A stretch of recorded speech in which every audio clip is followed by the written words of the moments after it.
హైదరాబాద్లోని కోటి డిఎంఈ కార్యాలయం వద్ద ఫార్మాసిస్ట్ అభ్యర్థుల ఆందోళన ఉద్రిక్తంగా మారింది.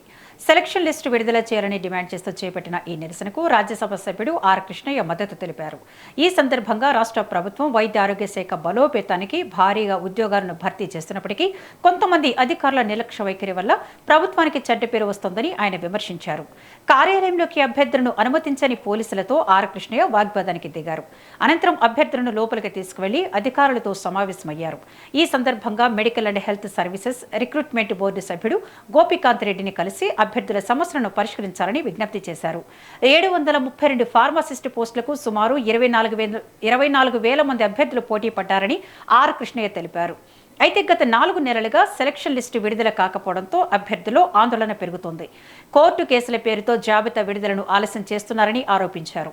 అధికారులకు 15 రోజుల గడువు ఇస్తున్నామని, అప్పటిలోగా సెలక్షన్ లిస్టు విడుదల చేయకపోతే వేలాది మంది నిరుద్యోగులతో కలిసి డిఎంఈ కార్యాలయాన్ని దిగ్బంధం చేస్తామని ఆర్ కృష్ణయ్య హెచ్చరించారు.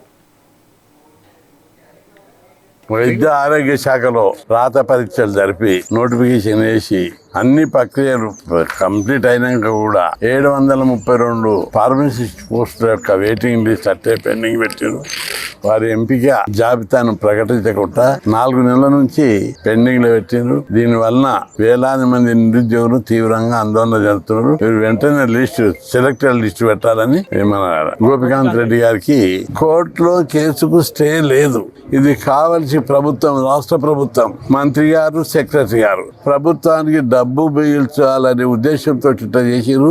ఇది సరికాదని నేను గుర్తు చేయదలుచు. వైద్య ఆరోగ్య శాఖలో రాత పరీక్షలు జరిపి నోటిఫికేషన్ వేసి అన్ని ప్రక్రియలు కంప్లీట్ అయినాక కూడా 732 ఫార్మసిస్ట్ పోస్టుల యొక్క వెయిటింగ్ లిస్ట్ అట్టే పెండింగ్ పెట్టారు.